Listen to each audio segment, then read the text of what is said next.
Hey guys. So the way that I do these things is, it's not like I spend day in and day out of my life going, gee, maybe I should blog about this or maybe I should blog about that. But I will just be doing something random, like, fixing my breakfast, taking a shower, working on something, and it'll be like, boom, something will just start flowing in my mind, and the thoughts will go click, click, click, and that's one of the ways that the Holy Spirit speaks to me. And so this morning I'm making my breakfast, and I was thinking about church that I went to yesterday because it was really, really good. I've been church shopping for a while, and it sucks. I hate it. I hate not having a place where I call home, where I'm connected, where I know the people and look forward to seeing them. You got roots, and people care if you don't show up, and there's accountability and all that sort of stuff.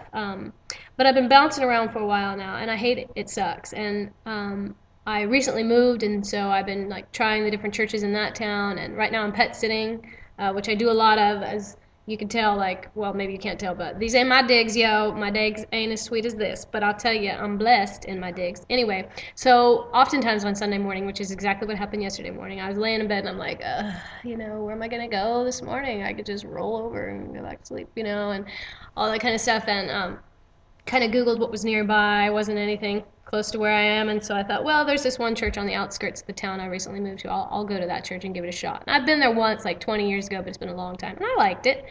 So I thought, well, I'll go to that church. So I did, and don't get me wrong, because it's not like you have to go to church to have a relationship with Jesus Christ. You don't.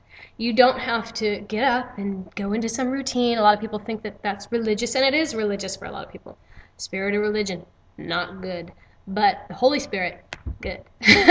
So anyway, you don't have to go to church to have a relationship with Jesus Christ. You don't. There was a very close member of my family, and I won't name names because if I did, he'd be like, What are you doing?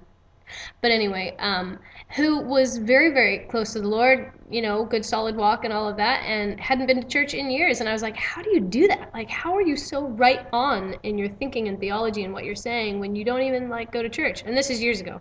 And he was like, Leah, I don't have this, but I have this, and he keeps me straight. He keeps me on. I'm like, right on. But I don't think that that's something that many people can do for very long periods of time. Of course, there are seasons where you might not be connected to a church. I'm in one, and that's fine.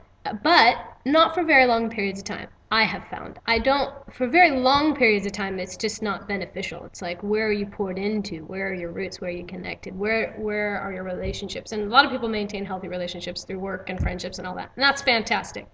Kind of on a sidetrack there. My point is, church shopping sucks, and but going to church is really beneficial. That's my point. Going to church is beneficial. Why? Because of the people who obviously we are in relationship with. We're created for a relationship.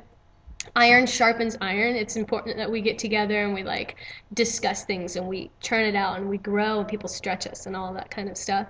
The Bible does say not to forsake the gathering together of the saints. Not that I don't think you can gather together in your barbecue in a backyard, have a barbecue, and your friends and you can do the deal. That's fellowship, certainly. Not quite the same. There's no specific point or lesson normally. Great conversations, absolutely valid. Don't get me wrong. But anyway, someplace that you can be poured into, someplace that you can grow. So I've been hopping around for a while. And normally it's like you go to one place and you're like, wow, that pastor was so great, but the worship was like, and I don't know about you guys, but for me, music, it's like important. I mean, a song can do for me in 3 minutes what an entire sermon may not.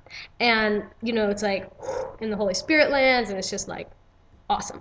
Or you'll go somewhere and it'll be like, man, the worship was awesome. It was totally cool, blah, blah, blah. But the message was just kind of, And you got to give a church a few shots. You can't just judge it on one Sunday, right? So anyway, it takes some time. And it's been a while since I've had some place I call home. Anyway, I went to this church yesterday, and as I'm walking in, I run into this chick I used to work with. She's a real cool gal. I mean, literally, right as we're both walking in, it's like, hey, what's up? Hey, what's up? And I go, well, I'm just going to follow you. So I sat with her. I go there, and the pastor is just like, he blew my mind, because he was essentially saying, the reasons that he usually hears that people don't serve are because they don't have the time and they just don't have the money.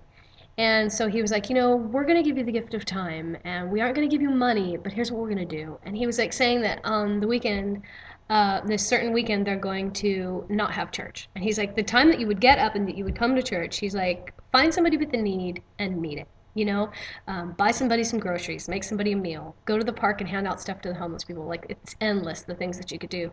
Find a need and meet it. We're going to give you the time to do that. Don't come here, go do that. He's like, and the money that we would normally receive from you that weekend, he's like, don't give it to us.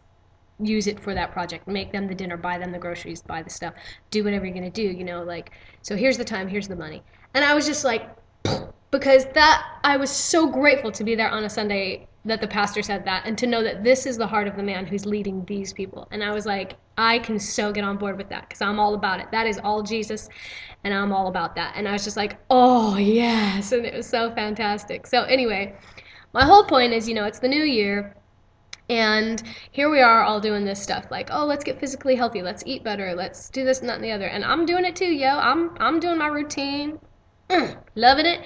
But let's see maybe what it might feel like to make some spiritual changes. I absolutely know that there are people out there who've been thinking, I really should get back to church. I really should try a church. I wonder if church would make a difference in my life. Well, church does make a difference in your life. Jesus is what makes a difference in your life. I'm just saying. And I also want to encourage people out there who are lonely, because the truth of the matter is, let's just be honest, I'm single. I work from home. So my life is pretty much like this. So like when I'm off or something, it's very important that I do something, that I get out of the house, that I connect with people, that I see people, you know. It's healthy. We're created for relationships. And it's easy to get lonely. And if you are in that boat, pull your head out. Get up on Sunday morning, okay? There are services that start at 11:30. You don't have to like get all up at 8 a.m., 7 a.m. like you do every day of the week. Go to church, you know, and just see. Just see. And if you really want to make see if it makes a change, and here's the thing, like everybody says, I don't want to go to church. There are so many hypocrites there. I was making my breakfast this morning and it just went, it's like, okay, you know what that's like? That's like saying, well, because there are hypocrites anywhere you go. Anywhere in life that you're going to show up, there's going to be somebody who's a stinking hypocrite there. So I was thinking, that's like saying, well, there are a bunch of hypocrites at the grocery store in line, so I'm not going to go get my groceries. I'm not going to go get the food that I need to live because there's a bunch of hypocrites there. You know what? Your food that you eat and consume, it's not about the people that are there. It's about you. Either you want to eat and be healthy and live well, or yeah, I don't, because we can all make it excuses. Anyway, I'm just saying, if that's your excuse, because hey, I don't like the hypocrites either, but you know what? Over it. Like, don't have to take in what they say. Anyway, that's it. I went longer than I like to, but